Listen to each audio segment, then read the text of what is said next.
Hey friend, in this video, I'm gonna be sharing with you the biggest mistakes I made in my art business. So if you're new to this channel or new to my story, I have been in business since late 2012, early 2013.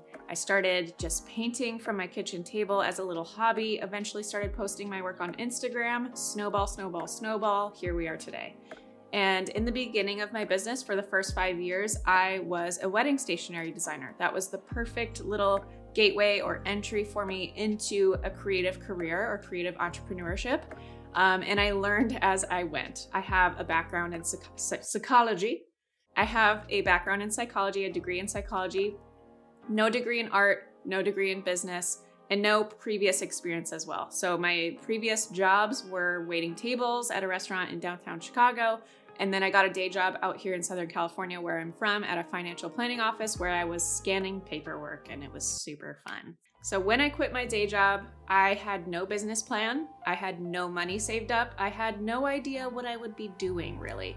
I just kind of, as the work came to me, or I decided, okay, weddings are a thing and photographers share who does the invitations and whatnot, so that helps with exposure. So I started pitching my work to all the wedding planners I could find, all of the wedding industry people that I could find. And as my company began to grow and start getting really, really booked, and then I started teaching watercolor and calligraphy, I started to want to pivot my business more into the education, writing books, teaching stuff more, online courses, etc. So going from weddings to teaching. And one of my biggest mistakes that I made early on in my business, I'd had an email list, but I rarely ever emailed people except for when it was time to sell to them. And so one of the biggest mistakes that I made was to not prioritize email marketing sooner in my business, because that would have made pivoting my business from designing wedding stationery and invitations to serving people online education and courses and in-person workshops a lot easier. I definitely figured it out. And that's one thing I do want to say, is that mistakes aren't actually failures. They're stepping stones. I love that quote. I have no idea who said it first, but stepping stones instead of failures is such a good reframe for that. So one of my biggest mistakes was to not prioritize email marketing sooner. So if I prioritized building my email list over building my Instagram, sure, social media marketing is fun and it's important, but the return on your investment is way, way higher with email marketing than it is with Instagram. This isn't an opinion, this is fact. And so my email list, now that I've, for the past 5-ish years, really poured in a lot of my time and my strategy and my energy into growing and serving my email list in a valuable educational way. It has completely changed the game for my business and having recurring revenue and a steady stream of income. So one of the things that I really wish I would have done sooner is prioritizing email marketing. And if you don't have a clue on where to start with email marketing, I have a lot of great blog posts, free posts on email marketing on my blog. If you go to jennaraney.com/blog, check those posts out. Just type in email marketing and a bunch of posts will pop up. Then my second biggest mistake, or this is in order of which one was bigger than the other. They're all equal bigness. So the second mistake that I wish I would have not made, but it's fine because I figure things out by making mistakes, was I, especially early on, used to really avoid the financial stuff. Like having to even open my bank account would make my skin crawl, because my stomach would drop and I'd be like, what am I gonna find? Is there any money in there? So yeah, it was really scary and intimidating, but it's so necessary to have a pulse as a business owner. You have to have a pulse on your income and expenses, your quarterly profit and loss statements, and all of that stuff. And so using QuickBooks, having a bookkeeper, hiring a bookkeeper was my first ever hire, because my zone of genius is not bookkeeping and being in the things that literally suck my soul dry. So hiring a bookkeeper was really, really important for me early on, and really helped to take that pressure and weight off of, I don't want to open my books because it's scary and I don't want to know what I find, to, okay, it's now cleaned up and I can have better data, better analytics on what's really going on in my business, where we can trim, where we can improve, where we can maybe re-strategize our launches or whatever. So having a really good pulse on your financial statements, on your what's going on, your income and expenses is crucial. It's the foundation of your business. Obviously, a business should make money. If it's going to survive, it needs to start making money. It needs to lower expenses, all that kind of stuff. So really important. And now at this time in my career, 10 years into my business, I have a financial analyst.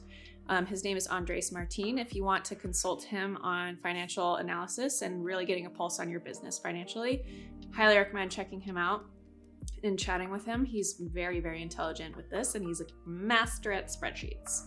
So we have a lot of awesome spreadsheets now at this stage of the game. But, 5, 6, 7 years ago, it was just a keep it, I don't want to know anything. So don't do that. Third, one of my biggest mistakes is not trusting my gut. So this one is actually very huge. And you need to be really in tune with how your gut works. Do you get subtle, like your conscience being like, ooh, don't trust that person? Or do you just have a gut feeling? Those sorts of gut feelings really come in handy sometimes. And I had some really strong gut feelings early on when I was designing wedding stationery about a couple of different clients before they actually hired me, to be like, there's a few red flags here. I don't think we should move forward with this job, even though she's going to pay you a lot. But maybe not. Like, something just felt off, and I went forward with it anyways, and it ended up costing me $13,000 one of those jobs, which to me at the time was like a lot of money. Like, I couldn't afford losing $13,000 on a job, but nothing against the client or anything. It was just a big, big difference in style and communication, and it just wasn't the right time either. But I knew on that first phone call that I had with this particular client that I just knew that something was off and that I shouldn't take the job.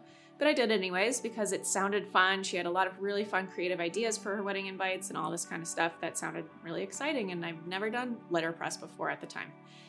And so I took it on, and then it just became a big mess. So trust your gut, or at least sit with your gut and feel out why you maybe have those feelings, and prioritize really thorough communication. Another big mistake was I wish I would have started this YouTube channel sooner. So we started this channel back in 2019, a few months after our son Miles was born. And I really wish I would have started it sooner. We've been able to grow this channel a lot over the past 3-4 years or whatever.